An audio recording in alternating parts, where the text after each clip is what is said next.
السلام علیکم ورحمۃ اللہ وبرکاتہ نحمده ونصلی علی رسولہ الکریم اما بعد۔ آج کا سبق سن لیجئے۔ آج کے سبق کی سرخی ہے اولاد کی تربیت، پارٹ نمبر 11۔ دوسرا ایک اہم مضمون یہ بیان کرتا ہوں کہ ان تمام عملی تدبیروں کے ساتھ ساتھ نہایت سوز اور دل کی لگن کے ساتھ اولاد کے حق میں دعا بھی کرتے رہیے۔ خدا رحمان و رحیم سے توقع ہے کہ وہ والدین کے دل کی گہرائیوں سے نکلی ہوئی پرسوز دعائیں ضائع نہ فرمائے گا۔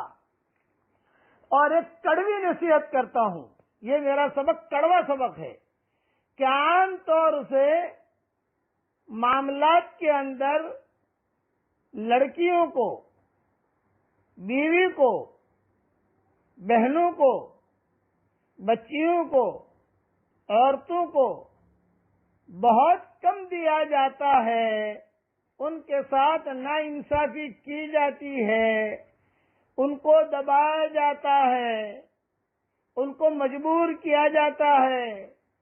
اس لیے اللہ نے جو حقوق مقرر کیے ہیں، بلکہ بعض علاقے تو ایسے ہیں کہ وہاں لڑکیوں کو میراث دیتے ہی نہیں۔ یہ بہت کڑوی بات کہہ رہا ہوں، اچھے اچھے گھرانوں میں یہ چیزیں موجود ہیں۔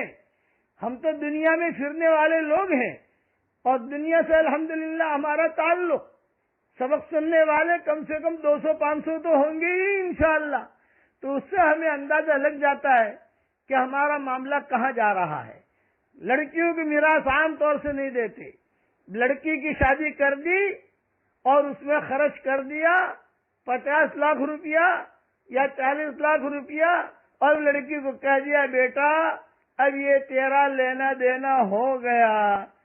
اب اگر لڑکی پوچھے ابا اب تو زندہ ہے کیسے ہو گیا، تو لڑکے بیکٹ کر دی جاتی ہے۔ تو یہ جو شادی میں آپ نے خرچہ کیا ہے وہ میراث میں سے مائنس نہیں ہوگا، یہ پلس مائنس ایسا نہیں ہوتا۔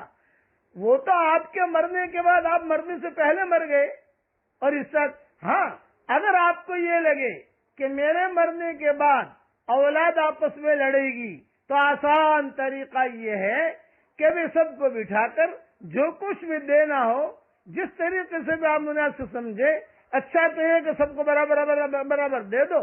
بھئی یہ تو میں نے آپ کو مالک بنا دیا، یہ آپ لوگوں کا ہے، باقی اپنے لیے بھی کچھ رکھو۔ کبھی یہ میری ملکیت ہے، یہ میرے مرنے کے بعد میراث کے اعتبار سے جو تقسیم ہوگا اس اعتبار سے تقسیم ہوگا۔ اور یہ کام کر کے کسی کو گواہ بھی بنا دیجئے، اس لیے کہ آج کل اس مارکیٹ، یہ جو مارکیٹ چل رہی ہے دنیا کی، یہ ہیرا پھیری میں ٹاپ 1 ہے۔ یہ ذہن میں رکھنا، کسی زمانے میں جو ہے بہت دن تھے، لیکن یہ ٹاپ 1 ہے یہ ہیرا پھیری کے اندر اس وقت میں۔ اس لیے اس مارکیٹ کے شر سے بچیے، جو اللہ کا حق ہے وہ اللہ کا حق ادا کیجیے۔ کتابوں کے اندر ایک قصہ لکھا ہے، اگر کہ یہ حدیث میں تو نہیں ہے، کہ ایک میاں بیوی تھے، ایک ہی لڑکی تھی ان کی، بہت مال تھا، بہت مال تھا۔ یہ اس قصے سے آپ سب سمجھ جاؤ گے۔ تم بیٹی کا نکاح کر دیا، داماد محترم یہ بھی خوش، بیٹی یہ بھی خوش، اور مال دے بھی دیا بڑے میاں نے، میاں بیوی نے، دونوں نے۔ اب یہ دونوں اپنے گھر میں زندگی گزار رہے ہیں۔ باپ بیمار ہو رہا ہے، بیٹی کوئی خیال نہیں رکھ رہی، داماد بھی کوئی خیال نہیں رکھ رہا، ماں بیمار ہو رہی ہے، کوئی خیال نہیں۔ بڑی پریشانی ہوئی، بڑے پریشان ہوئے، تو اس کے دل میں خیال آیا کہ میں نے تو یہ دے دلا کر پھنس گیا۔ کبھی بھی یہ غلطی مت کرنا، اپنی زندگی میں سب کچھ بیٹے بیٹیوں کو دے دیا اور اپنے لیے کچھ نہ رکھا، یہ کبھی غلطی مت کرنا۔ یہ ان لوگوں کے لیے نصیحت کر رہا ہوں۔ چنانچہ بڑے میاں کو کسی نے نصیحت کی کہ تم جو ہے کچھ تدبیر کرو۔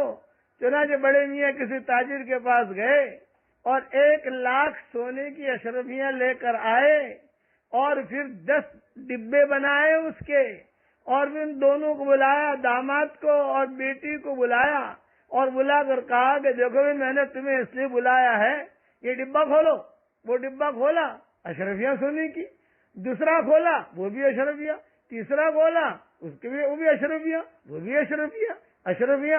اب جو ہے میرے والد صاحب رحمۃ اللہ علیہ بیان میں فرماتے تھے کہ بھی عیسیٰ پیر، موسیٰ پیر، اور آگے کا جملہ میں نہیں کہتا، یہ میرے والد صاحب رحمۃ اللہ علیہ بہت کہتے تھے اپنے بیانوں کے اندر، بھرے مجموعے کے اندر، لیکن اب میری زبان پر وہ جملہ آ نہیں رہا ہے کہ میں میرے ابا کی بات کیسے نقل کروں، کہ میں تو ان کے ذات پوری زندگی میں نے گزاری۔ چنانچہ کتابوں میں لکھا ہے ان دونوں سے کہا، داماد سے اور بیٹی سے، کہ دیکھو یہ مال ہے میرے پاس، یہاں رکھتا ہوں، جب میرا انتقال ہو جائے تو یہ جو ہے تم لوگوں کا ہے، لے لینا۔ اب یہ مال کی گرمی چڑھی، انہوں نے جو ہے خدمت کرنی شروع کی، خوب خدمت کی، بڑے میاں خوش۔ یہ تو قرضہ لے کر آئے تھے، چنانچہ سارا قرضہ بڑے میاں نے دے دیا اور اس میں پتھر بھر دیے، اور پھر ہر ایک ڈبے کے اندر ایک نصیحت کی بات لکھ دی۔ بڑے میاں کا انتقال ہو گیا، بیٹی بھی خوش، داماد بھی خوش، مال ملے گا۔ انہوں نے جو ڈبہ کھولا تو اس میں لکھا ہوا تھا، جو ماں باپ اپنی زندگی میں اپنی اولاد کو سب چیز دے دیتے ہیں، اس میں نے پتھر رکھے ہیں، ان پتھروں سے ان کے سروں کو پھوڑ دو، کہ غلطی مت کرنا، میں پھنس چکا ہوں۔ یہ بڑے میاں نے لکھا۔ دو، اپنے بیٹے بیٹیوں کو آپ دیجئے، اپنے حیاتی میں دینا چاہتے ہو ضرور دیجئے، تاکہ آپ کے سامنے آپ اپنی آنکھوں سے خوشحالی دیکھ لیں، لیکن یہ نہیں کہ آپ نے سب کچھ دے دیا، اپنے لیے بھی رکھیے، اور پھر اس کے بارے میں کہہ دیجئے بھئی ان چیزوں کا تو میں نے آپ کو مالک بنا دیا ہے، یہ میری چیزیں جو ہے میرے مرنے کے بعد میراث میں تقسیم کرنا۔ بقیہ تفصیل